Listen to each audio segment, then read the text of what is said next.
Bismillahirrahmanirrahim. Allahumma sholli wa sallim ala sayyidina Muhammadin wa ala alihi wa sahbihi ajma'in. Amma ba'du. Bapak Dekan, segenap staf dan dosen Fakultas Teknik Sipil, semua hadirin, ibu-ibu yang kami hormati. Pernah suatu ketika ada orang tua sepuh sowan ke Rasulullah ketika mbah-mbah sepuh ini tergesa-gesa karena takut kemalaman. Kata Rasulullah, "Kenapa kamu tergesa-gesa?" "Saya takut kemalaman ya Rasulullah." Kata Nabi, "La ahmilan laki ala brinnahu." Nanti kamu saya kasih tumpangan anaknya unta. La ahmilan laki ala brinnahu. Nanti kamu saya kasih tumpangan anak unta. Jadi kamu tidak usah khawatir. Nanti tak servis, tak pinjemin unta saya, anak unta. Setelah ibu-ibu ini mau pulang, sama Nabi dipersiapkan unta tua. Ya unta betul sudah tua, sudah layak ditunggangi.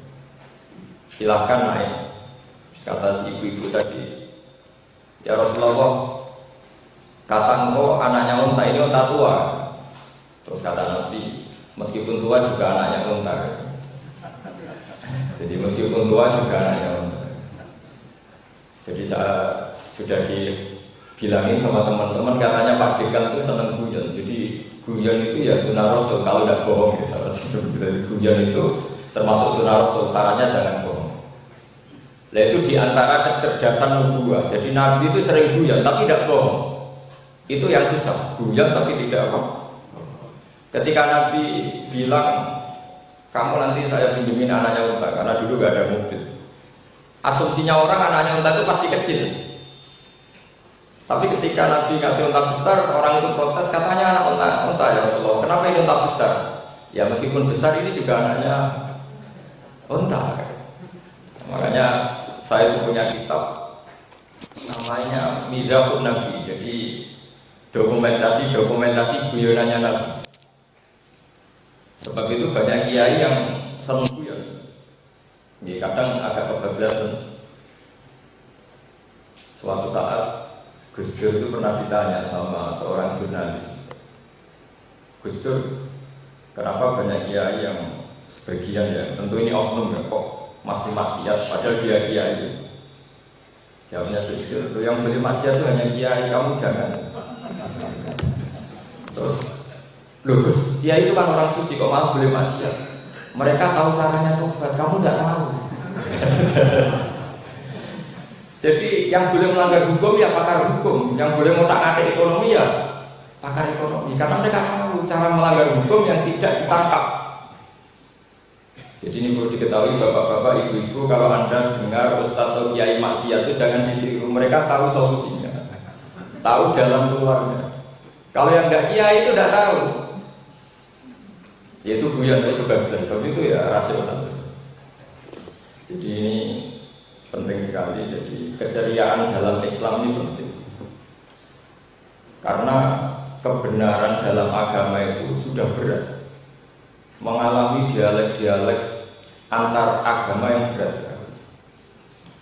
Jadi insya Allah nanti saya sekitar 1/4 jam mau cerita tentang betapa agama ini berangkat dari satu teori yang sangat-sangat berat. Kemudian ada keceriaan sosial, ada kenyamanan sosial. Terus nanti yang ketiga, yang terakhir akan saya sampaikan betapa agama ini harus menyentuh ilmu hakikat. Bahkan ada ulama yang bilang, siapa yang dalam Islam tidak pernah menyentuh ilmu hakikat, maka dia ditakutkan mati dalam keadaan su'ul khotimah. Ini warning yang agak ekstrim.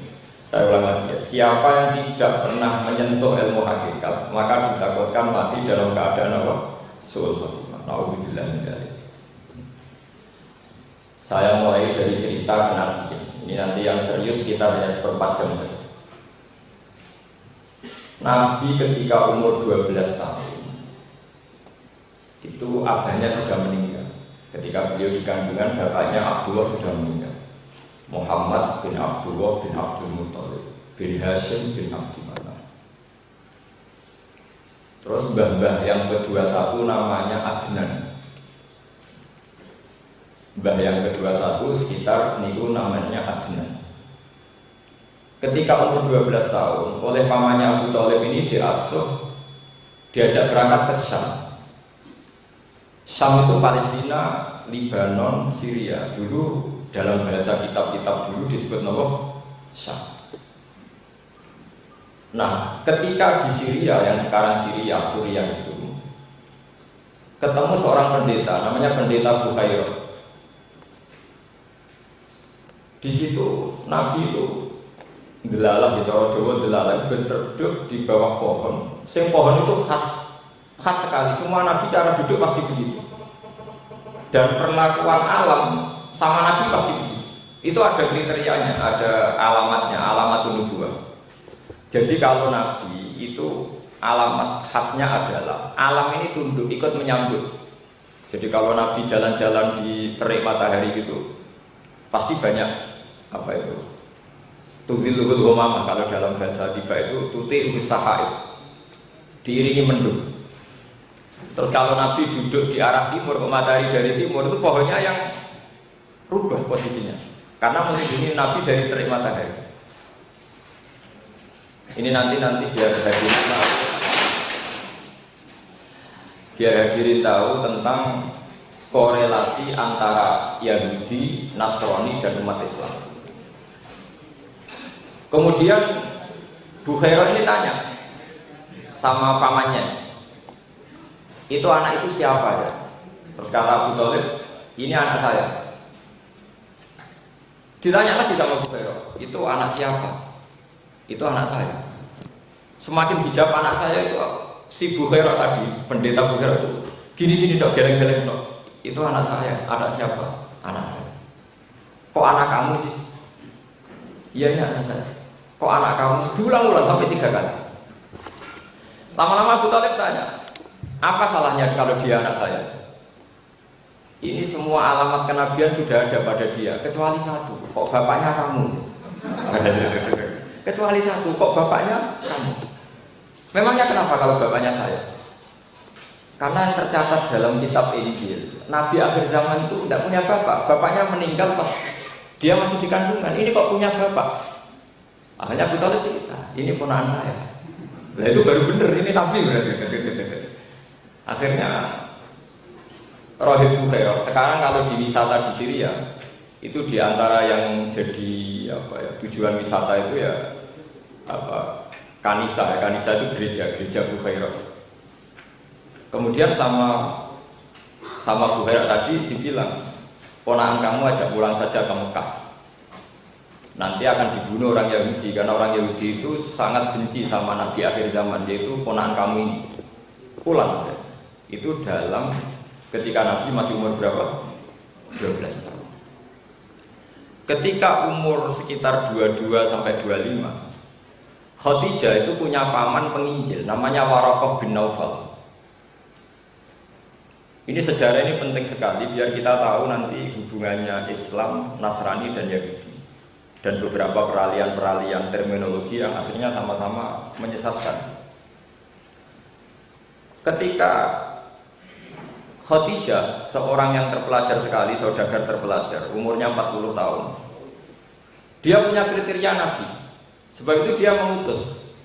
Dia punya ajudan atau karyawan gitu namanya Maisarah. Maisarah itu nama lelaki. Kalau di Arab itu nama lelaki biasa Maisarah, Tolha, pakai tak. Kalau di Jawa kan, kalau pakai tak itu kan perempuan, Solihah, Muslim, Muslimah. Kalau di Arab itu biasa Maisarah itu lelaki. Tolha itu juga nama. Hasil di perjalanan ini si Maisarah ini menemukan beberapa alamat. Terus Khadijah yakin kalau ini calon Nabi. Kemudian Khadijah yang kaya raya ini memutuskan melamar Muhammad. Ya masih jangkar dia, manggilnya masih Muhammad. Walhasil Khadijah yang umur 40 tahun ini menikah sama perjaka ganteng calon Nabi yang umur berapa? 25 tahun. Ini nanti menjadi sejarah serius tapi juga jadi sejarah guyonan. Ketika Khadijah sudah menikah, ternyata sampai 5 tahun Nabi ya biasa-biasa saja. Yang jelas Nabi itu tidak pernah maksiat, yang perlu dicatat Nabi itu tidak pernah maksiat. Lama-lama umur 40 tahun baru Nabi cerita ketika mulai kecenderungan sering di Gua Hira nyepi tahanus kalau dalam bahasa Arab semedi. Nabi ketemu Jibril pertama itu disangka malaikat mati. Jadi syarat Nabi itu harus umi, harus tidak tahu. Kalau tahu namanya rekayasa. Jadi syaratnya Nabi itu memang harus tidak tahu, harus umi. Lugu ya. Ketemu malaikat pertama itu dibilang ini malaikat mati, lari Nabi. Gemetar. Sampai ditangkap sama malaikat dalam bahasa kitab Bukhari, kitab Sahih Bukhari, sampai didekap sama malaikat. Kamu jangan lari, kamu mau saya ajari. Dipaksa menerima. Iqra bismi rabbikal ladzi khalaq.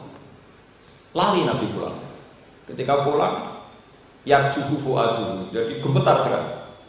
Terus kata Khadijah, "Kalla, kamu jangan gemetar, ada apa? Saya ketemu malaikat mati tadi di gua apa?" Iya.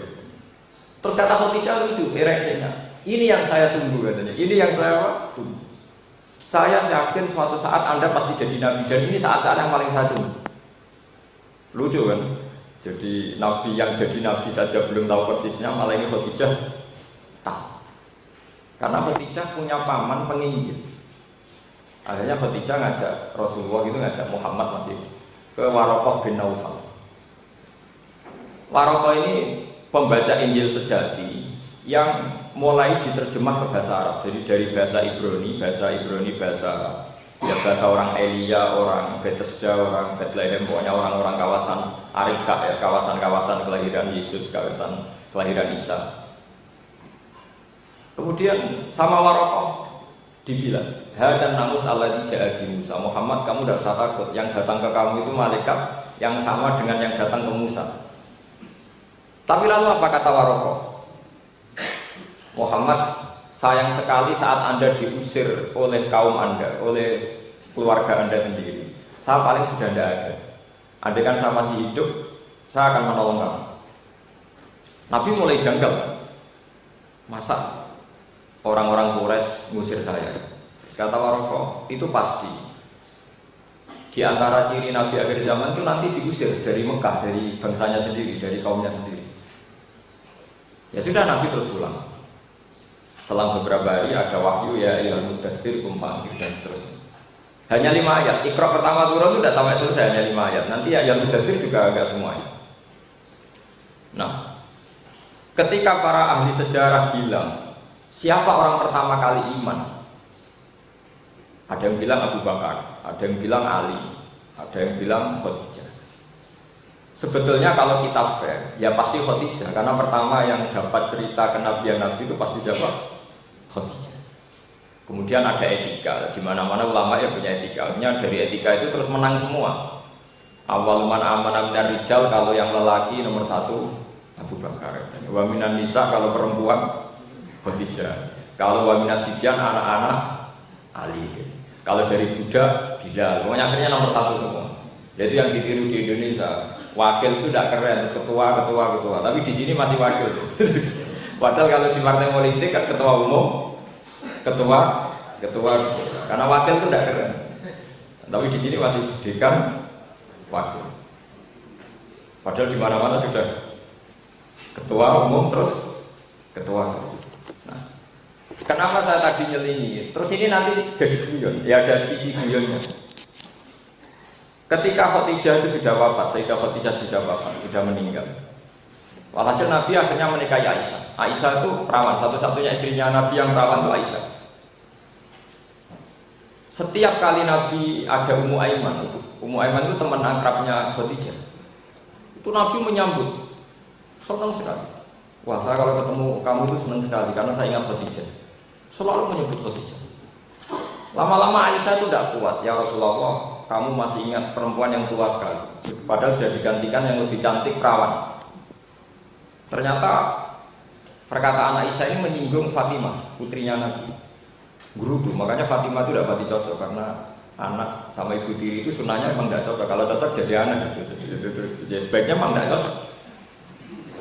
Aisyah itu selalu begitu. Tapi apa yang terjadi ini guyonannya Nabi. Makanya kalau Pak Dekan seneng guyon itu ya sebagian sunnah Rasul itu memang guyon. Wayam zahu Nabi itu guyon, tapi mesti benar. Itu yang susah, nggak bohong.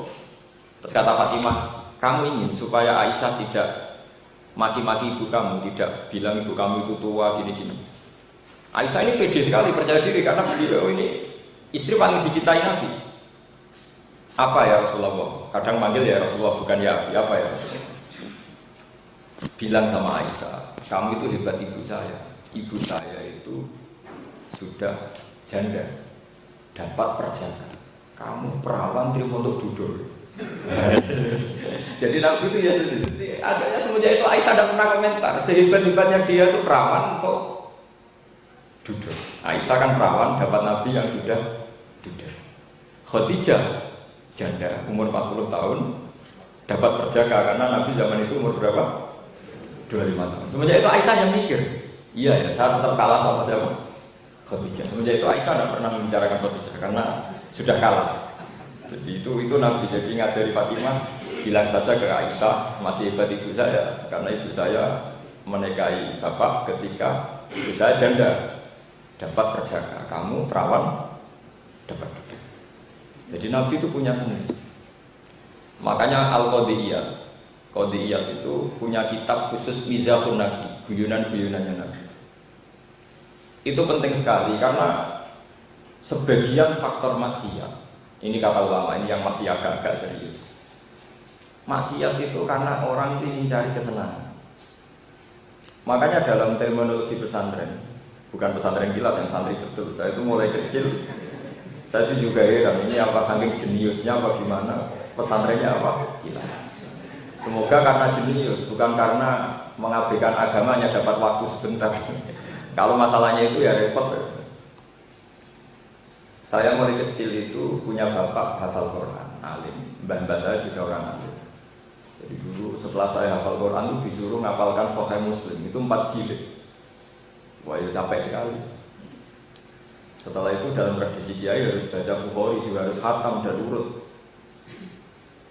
Makanya saya ini orang paling sering, ya dengan tanda kutip, sering tertawa ya kalau sering ditegur, Gus ini tidak sesuai sunnah Rasul. Sunnah Rasul saya bilang, saya ini orang yang tahu banyak tentang sunnah Rasul. Karena itu tadi, ciri utama ijtihad ini yang perlu didengar ya. Ciri utama ijtihad itu mengkonfrontasi atau mensarikan atau mengambil apa-apalah istilahnya dari sekian yang pernah dilakukan Nabi. Itu ada seorang sufi besar dan jadi kelompok, jadi kelompok. Kok ada yang nggak pernah sholat sunat, seumur-umurnya nggak pernah sholat qobliyah sama ba'diyah, tapi tetap jadi wali. Dia itu hidup di daerah minoritas, dimana kalau Islam itu kelihatan angker, kelihatan serem.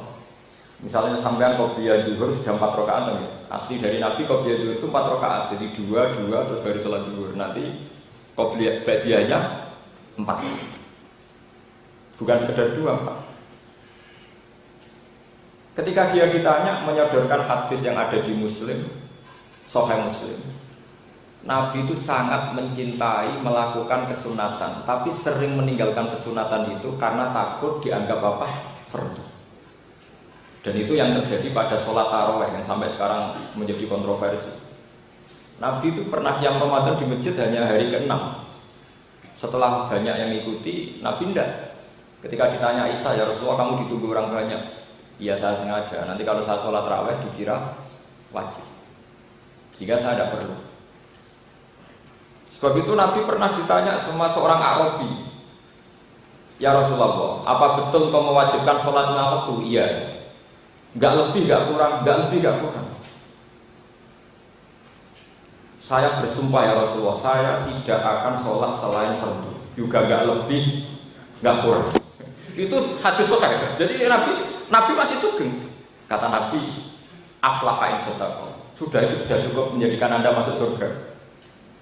Nah, sekarang ketika kita di mayoritas seperti di Indonesia, di Mekah, di Medina, itu orang aneh nggak sholat qobliyah ba'diyah karena kita aman mayoritas dan itu jadi kebutuhan.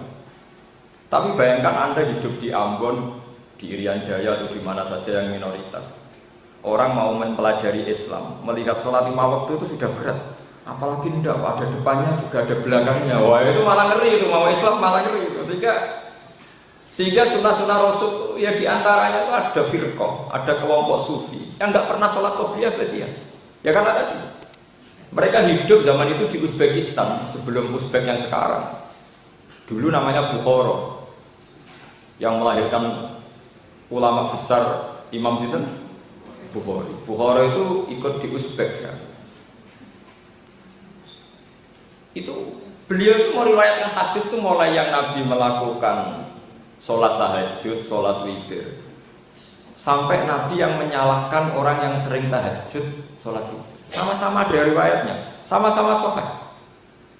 Ada seorang sahabat namanya Abdullah bin Amr bin As, itu nggak pernah tidur kalau siang puasa. Itu setelah istrinya lapor, akhirnya sama Nabi ditegur. Mata kamu punya hak, keluarga kamu punya hak. Ya kamu jangan selalu begitu. Saya yang Nabi saja nggak selalu tahajud. Kadang yang menggauli istri saya, hubungan sama istri saya. Sampai ada sahabat yang tanya, ya Rasulullah, masa urusan gitu ibadah? Ya kalau yang digauli istri orang kan malah dosa. Tapi jawabannya ya lucu. Itu logika yang dibangun Nabi. Saya hafal teks hadisnya. Wa fi buti ahadikum sedekah. Kamu ngumpuli istri Anda itu ibadah. Sampai sahabat dia janggal, ya Rasulullah, ayati ahaduna syahwatahu wa walahu ajrun. Masa urusan syahwat, urusan seks dapat pahala. Terus kata Nabi, Ali sallallahu doa fi haramin akana alihi wisru. Apa kalau salah letak tidak dosa dia? Ya dosa ya Rasulullah. Ya kalau dia dosa gauli istri orang atau yang tidak istrinya, ya gauli istrinya itu apa? Ibadah. Makanya ini penting. Jadi Islam itu ceria, mudah sekali. Terus dari sekian hadis ini melahirkan mujtahid, orang yang ijtihad. Terus nanti menjadi khilaf seperti masalah kunut, tarawih. Ini kan lembaga pendidikan, di lembaga akademik. Biasa saja kalau kita ngomong polemik. Saya lahir di Darsis pesantren. Dalam madzhab 4 itu yang kunut itu 1, Imam Syafi'i saja. Yang tidak kunut itu 3. Jadi sebelum ada Muhammadiyah, yang tidak kunut sudah 3. Imam Malik, Abu Hanifah, Ahmad bin Hanbal. Yang kunut Imam Syafi'i. Jadi kalau konsensus, kalau pilpres itu menang Muhammadiyah karena 3 banding 1. Tapi ketika adu argumen itu menang Imam Syafi'i itu juga 3 musuh 1 menang 1. Adu argumennya. Imam Syafi'i pernah ditanya, kamu tahu kan kalau di hadis sahih Nabi kunut hanya 1 bulan, kenapa Anda kunut terus menerus? Jawabnya Imam Syafi'i gampang. Kamu puasa Senin Kamis itu sunat enggak? Ya sunat. Terus menerus ila yaumil kiamah enggak? Iya, terus menerus sampai kiamat. Padahal Nabi itu ya selalu puasa Senin.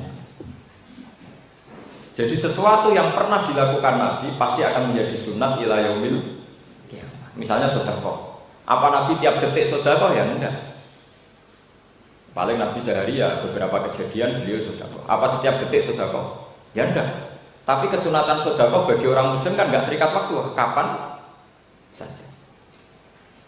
Itu namanya istihad. Jadi kalau Nabi pernah melakukan, pasti ini menjadi sunatan mutaba'ah, pasti menjadi sunat yang diikuti ila yaumil.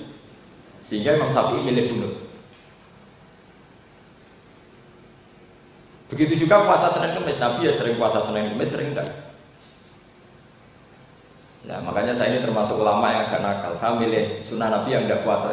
Karena Nabi sering nggak puasa ya sengaja, karena kalau Nabi puasa terus nanti dikira wajib dan itu bahaya bagi syariat Islam. Nanti membebani umat. Sekali dikira wajib itu bahaya sekali, bukan sekedar bahaya sekali. Karena nanti Islam itu ribet. Harus sholat qobliyah, ba'diyah, puasa Senin Kamis, harus tahajud, harus witir. Ini sing apa Islam rasido. Saya mau ngabangan apa tobat gitu, betul apa? Situ. Dan itu yang punya dasar. Mu'ad itu pernah ngimami sholatnya itu lama sekali, sehingga makmumnya itu mufarokoh. Mufarokoh itu memisahkan diri. Setelah memisahkan diri karena dia harus punya unta yang di tempat itu ya, di Al-Mar'ah itu tempat panggonan dulu. Kemudian setelah sholat dia lapor, ya Rasulullah, ini Mu'ad imam suruhan Anda ini kacau sekali, sholat kok lama sekali. Itu Nabi marah-marah, afattanun anta ya Mu'ad, kamu itu tukang fitnah. Kamu jangan bikin manusia itu lari dari jamaah hanya karena sholat kamu lama. Makanya terus ulama istihad. Kalau lama saja masalah, apalagi banyak qobliyah ba'diyah itu malah perkara. Itu masalahnya istihad. Makanya istihad itu ekstrim. Tapi itu tadi, kamu jangan bayangkan di Jogja, di Mekah, di Medina. Bayangkan Anda hidup di daerah yang Islam itu minoritas. Kalau Islam minoritas belum sudah kamu jajakan wajib qobliyah, ba'diyah, Senin, Kamis, tahajud, witir. Idealnya witir itu misalnya 13 rakaat.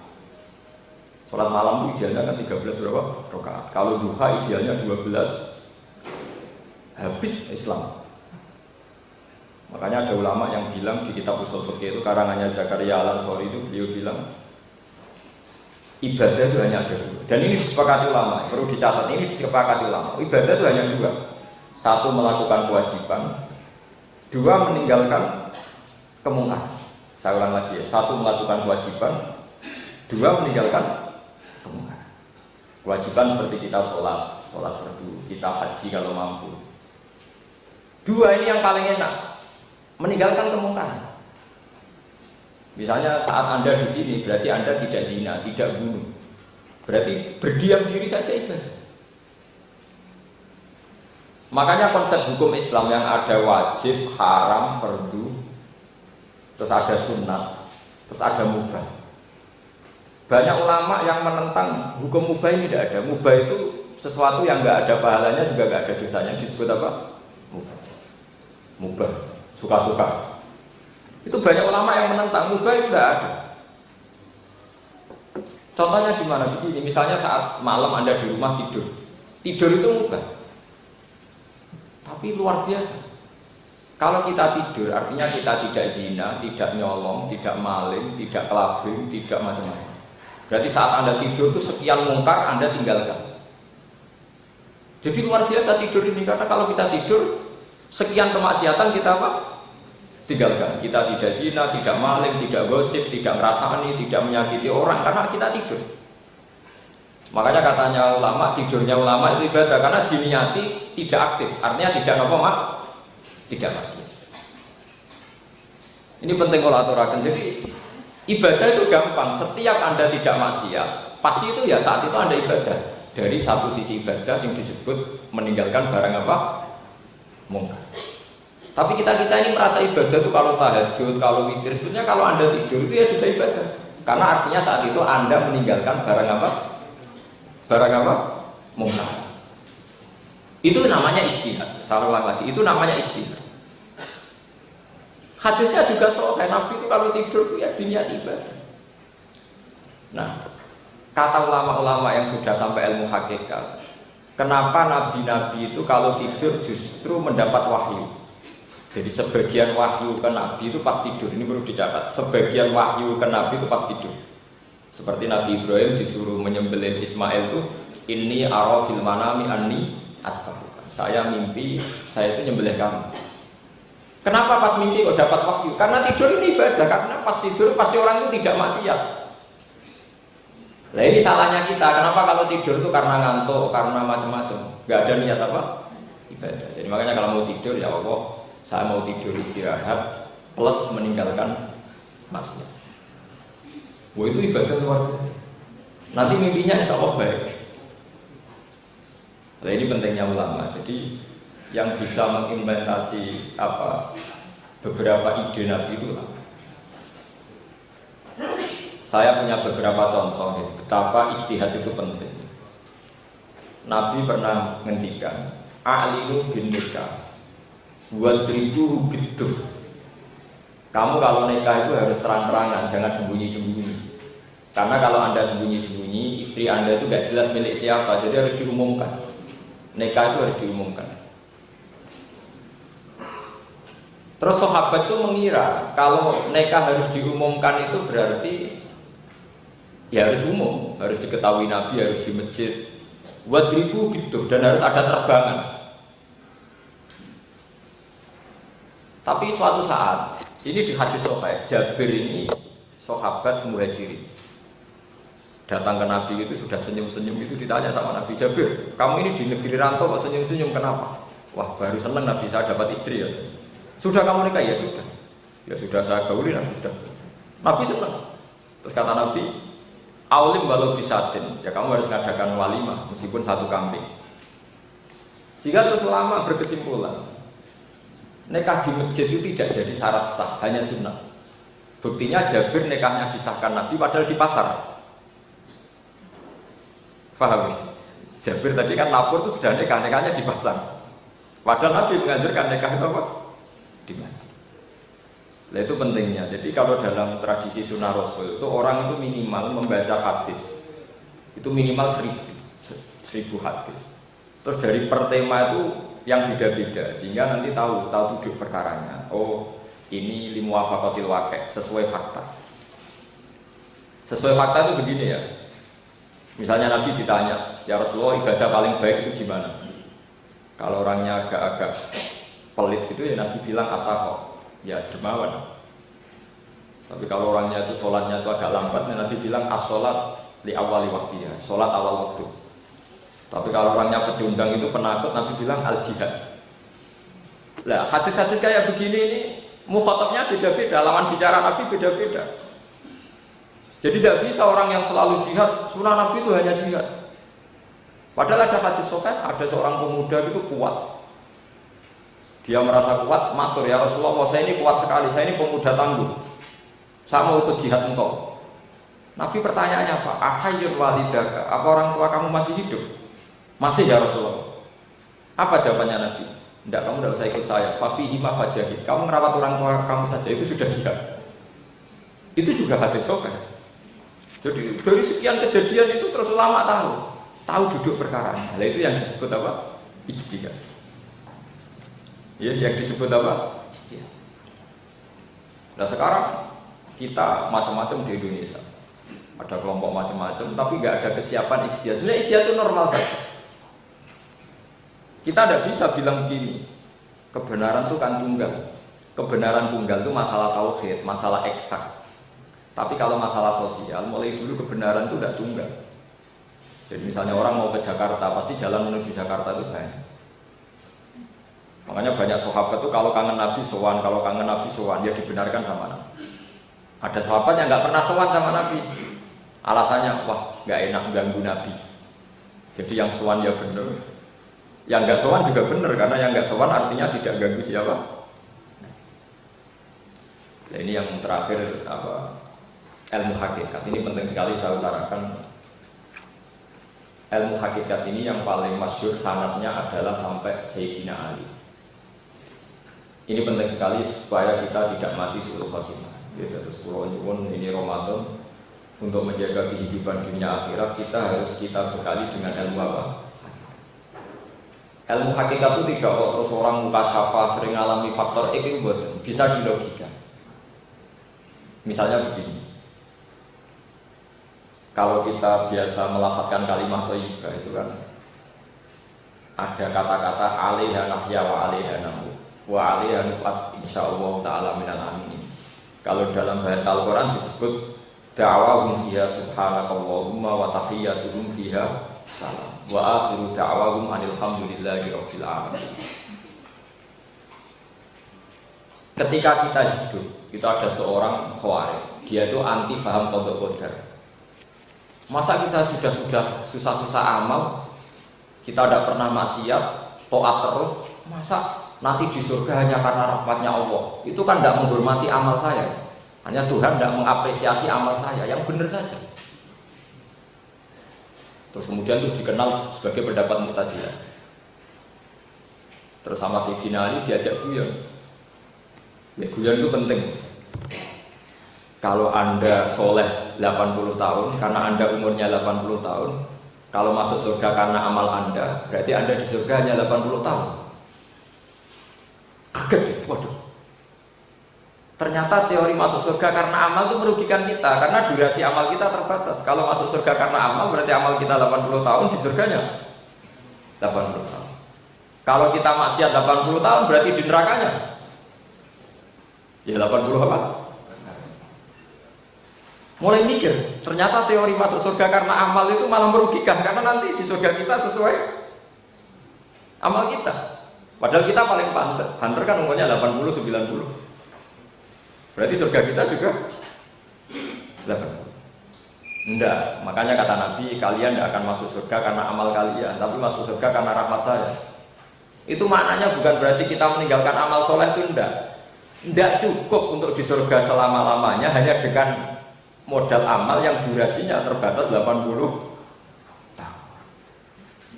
Bukan berarti kita terus disuruh maksiat karena masuk surga pasti dengan amal, enggak. Tapi maksudnya adalah kalau Anda masuk surga karena amal Anda, pasti nanti Anda di surga terbatas karena amal kita juga apa?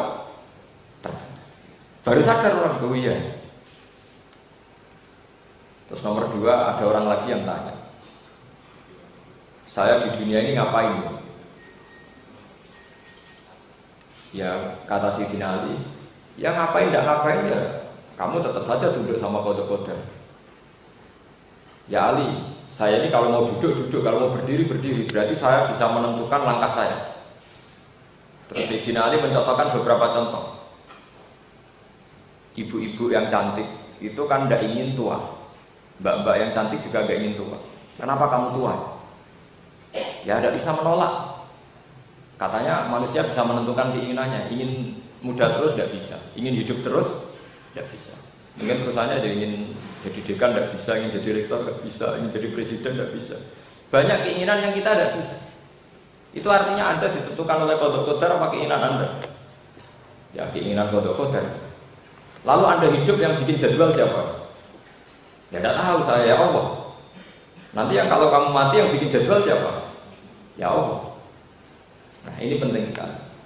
Saat Anda dalam kehidupan dunia yakin ini kehendak Allah, karena kita tidak bisa hidup sendiri, bahkan kita ngelola nyawa kita sendiri juga gak bisa. Makanya ketika orang-orang kafir merasa bisa melakukan apa saja, ditantang sama malaikat, falaula in kuntum ghairu madinin tarji'una in kuntum shadiqin. Kalau kamu betul ahli medis, ahli sains, ahli apa saja, kalau pas mau mati itu dilawan malaikat sehingga Anda tidak jadi mati. Pegang itu nyawa Anda supaya tidak keluar dari jasad Anda. Tidak bisa kan kalau wayang mati tetap nongol. Nah, karena hidup kita di dunia ini tidak kehendak kita. Nanti setelah kita jadi debu, jadi tanah, juga hidup lagi tidak kehendak kita. Nah di sini ini kata ulama, kenapa la ilaha illallah disebut wal baqiyatus sholihat. Baqiyat itu sesuatu yang abadi. Sholihat itu yang layak terus. Karena di dunia ini Tuhannya ya Allah. Di akhirat Tuhannya juga Allah. Berarti kehidupan di dunia juga kehendak Allah, kehidupan di akhirat juga kehendak. Ini penting kalau aturakan. Sekali Anda percaya ikhtiar, Anda akan mendapat banyak pertanyaan dari Tuhan. Makanya ada seorang sufi besar itu namanya Abdul Qasim Al-Junaidi. Ketika ketemu ulama Mu'tazilah itu digojlok. Apa menurut Anda manusia itu bisa menentukan ikhtiarnya sendiri? Kata orang Mu'tazilah, iya. Contohnya apa ya? Kalau saya mau berdiri, mau duduk. Abdul Qasim tanya, kalau Anda pas tidur, kok bangun? Padahal Anda pas tidur gak punya keinginan. Yang pas Anda bangun itu keinginannya siapa? Mikir. Sampai kalau tidur kan bangun. Pas bangun itu keinginannya siapa? Saya, sampai pas tidur kan gak punya keinginan. Pas kita mati juga gak punya keinginan mati. Nah, ini penting ya. Apapun rasionalitas kita, apapun rasional kita, apapun merasa kita berdedikasi, jangan lupa bahwa di dunia ini yang ada hanya la ilaha illallah. Semua itu kehendak Allah. Masya Allah kan Allah malam biasa. Ini penting sekali kalau aturakan, meskipun ini jangan sampai menabrak syariat. Makanya saya punya kenangan baca kitab yang paling saya kenang termasuk cerita Nabi Adam. Nabi Adam itu diangkat jadi nabi justru setelah salah. Makanya kalau kita pernah salah dan usah kecil hati. Nabi Adam itu diangkat nabi justru setelah salah. Jelas-jelas di surga itu Nabi Adam dilarang makan pohon satu buah itu. Terus walhasil intinya Nabi Adam akhirnya melanggar. Ketika melanggar diusir sama Allah dari surga. Ketika diusir, Nabi Adam diusir dari surga, itu malah diangkat jadi nabi. Kenapa? Ketika Nabi Adam ditanya Allah, Adam, kamu itu sudah saya larang makan pohon ini, kenapa Anda makan? Ya Allah, saya itu saking hormatnya sama engkau.